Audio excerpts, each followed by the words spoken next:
ETF index mutual funds నేర్చుకుని stock మార్కెట్లో రాణించాలనుకుంటున్నారా? వెంటనే ఈ నెంబర్కి కాల్ చేయండి. Hi viewers, India's largest digital media network Suman టీవీకి స్వాగతం. ప్రస్తుతం మనతో ఉన్నారండి advocate, public speaker and social activist Ushasri. ఒకసారి మాట్లాడదాం. ఉషా, నమస్తే. నమస్తే రాధా.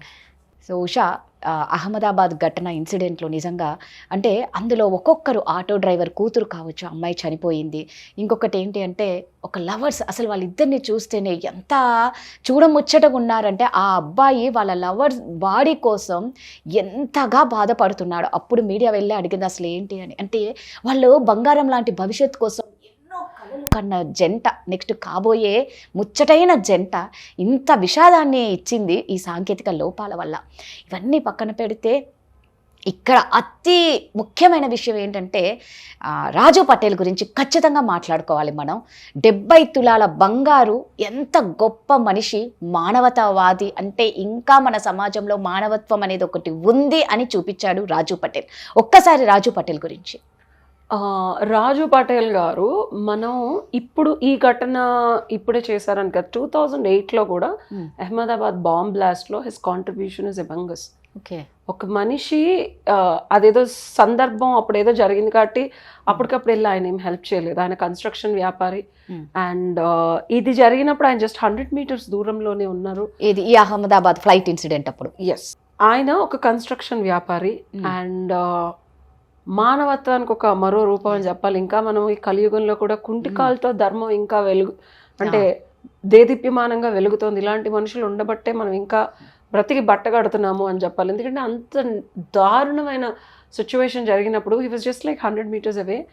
అండ్ జరిగిన వెంటనే కూడా అసలు ఆ మంటలు, విపరీతమైన మంటలు అవన్నీ ఆయన దగ్గరికి వెళ్ళలేకపోయారు. ఒక 15-20 మినిట్స్ వెయిట్ చేసి ద మొమెంట్ ఇట్లాగా అంబులెన్స్లు అండ్ అగ్నిమాపక దళాలు ఇవన్నీ వచ్చిన తర్వాత ఇమీడియట్గా ఆయన టీంతో వెళ్ళి చీరలు దొరికితే చీరలు, గుడ్డలు దొరికితే గుడ్డలు, దుప్పట్లు దొరికితే దుప్పట్లు. He haven't even waited for the stretches to come. Entire team ఆయన్ని మొత్తం ఆ స్ట్రెచెస్ రాకుండా, సో అక్కడ హాస్పిటల్లో ఏవో తీసుకొస్తారు, దానికోసం వెయిట్ చేయకుండా ఏది దొరికితే దాంతో అక్కడున్న మనుషుల్ని, శవాల్ని, అసలు ఆయన ఎంత హృదయ విదారకంగా ఉండి మన దగ్గరికి వెళ్ళటానికి కూడా అసహ్యించుకునే నార్మల్ పీపుల్ అయితే బాధ, భయము. అంటే క్రైమ్ సీన్ లో ఒక్కొక్కసారి వెళ్ళలేరు రాదా. అంటే ఆయన ఎంత గొప్ప మనసు అయ్యి సొంత వాళ్ళని కూడా మనం చూడలేని పరిస్థితికి వచ్చే సిచ్యువేషన్ ఉంటుంది. అంటే క్రిమినల్ లా మన అఫెన్సెస్ జరిగినప్పుడు మనం వెళ్ళలేము కొన్ని హ్యాండిల్ ఆ బ్లడ్ కానీ.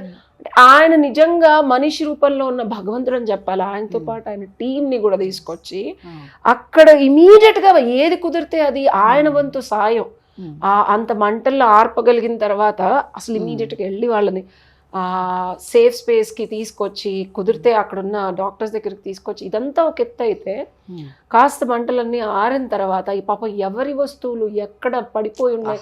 యూజువల్ గా దొంగలైతే ఏం చేస్తారు, ఎక్కడికక్కడ తీసుకొని ముందు జేబులో వేసుకొని వెళ్ళిపోతారు. చూపించడానికి మనం సపోర్ట్ చేస్తున్నట్టు ఉంటారు కానీ తీసి టక్కన లోపల పెట్టుకొని, ఈయన నిజంగా ఆయన వినమ్రతకి, నిజాయితీకి ఆ సత్యవంతుడని చెప్పాలి మనం ఒక రకంగా. 80,000 రూపాయలు క్యాష్, 70 తులాలు ఈక్వల్ టు 80 lakhs వర్త్ బంగారం. భగవద్గీత దొరికిందంట, పాస్పోర్ట్లు ఎప్పుడు ఎవరు ఏమి ఉపయోగపడుతుందో, ఏమి ఇన్ఫర్మేషనో అన్నీ ఆయన తీసుకొని చక్కగా కవర్లో పెట్టుకొని అక్కడ తీసుకెళ్ళి పోలీస్ వారికి సబ్మిట్ చేయడం అనేది నిజంగా ఆయన మనిషి రూపంలో ఇంకా మానవత్వం బ్రతికే ఉంది, నిజాయితీ బతికే ఉంది.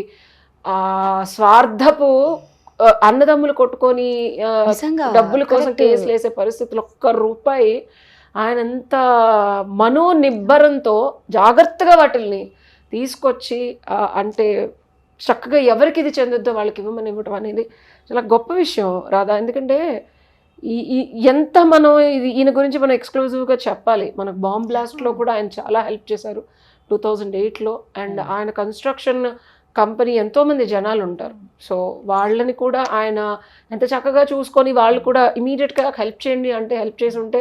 ఎందుకంటే ఆ టైంలో సంఘటన జరిగిన టైంలో ఎక్కడన్నా కొన ఊపిరి ఉన్నా, ఎక్కడన్నా ఒక్కళ్ళు ఇది ఉన్నా సరే ఈయన వల్ల బతికే ఉండే ఛాన్సెస్ ఉంటాయి ఖచ్చితంగా.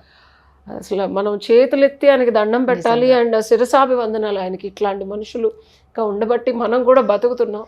Correct. ధర్మం ఇంకా బతుకుతోంది. నిజంగా నువ్వు అన్నట్టు ఏంటంటే అన్నదమ్ముల్లోనే సఖ్యత లేదు అంటే మనం ఎన్నో చూసింటాము గతంలో కూడా తలకొరివి పెట్టాలి అంటే ఆస్తి పంచితే గానీ తలకొరివి పెట్టమన్న వాళ్ళు కానీ అసలు కోటాను కోట్లు అంబానీలే ఎలా కొట్టుకొని చేస్తున్నారు కదా రాధా, మనం ఎలా- చిన్న డబ్బుల గురించి మాట్లాడుకో. అదే ఎలా అలాంటిది నిజంగా ఆయన ఆయన మనసుకి మాత్రం నిజంగా ఎన్ని చెప్పి ఎంత థ్యాంక్స్ చెప్పినా తక్కువే ఆ మనిషికి మాత్రం. అలాంటి గుణం మనం కూడా ఇలాంటి వాళ్ళని నిజంగా చూసి చాలా నిజంగా నాకు చాలా నేర్చుకోవాలి. ఇన్స్పిరేషన్ అనిపించింది. ఖచ్చితంగా. ఎందుకంటే నేను కూడా భయపడతాను వెళ్ళాలంటే, బట్ ఆయన అంత పెద్ద ఆయన, ఉమ్, ఇంకా మనం ఏజ్ లో ఉన్నాం, మనకి బలం ఉంది, దృఢత్వం ఉంది, 53 అంటే కొంచెం అలా ఉన్నా సరే ఆయన వెళ్ళి అంత ఇమీడియట్ గా చేశారంటే ఇలాంటి సంఘటనలు మనం ఎక్స్క్లూజివ్ గా ఇది మాట్లాడుకోవడానికి రీజను ఏదన్నా జరిగినప్పుడు మనిషికి మనిషి తోడు, అవును మానవత్వం అనేది జంతువులకి లేనిది మనిషికి ఒక్కళ్ళకే ఉన్నది. జంతు ప్రవృత్తి పట్టుకొని పీకి లాక్కోకుండా Correct.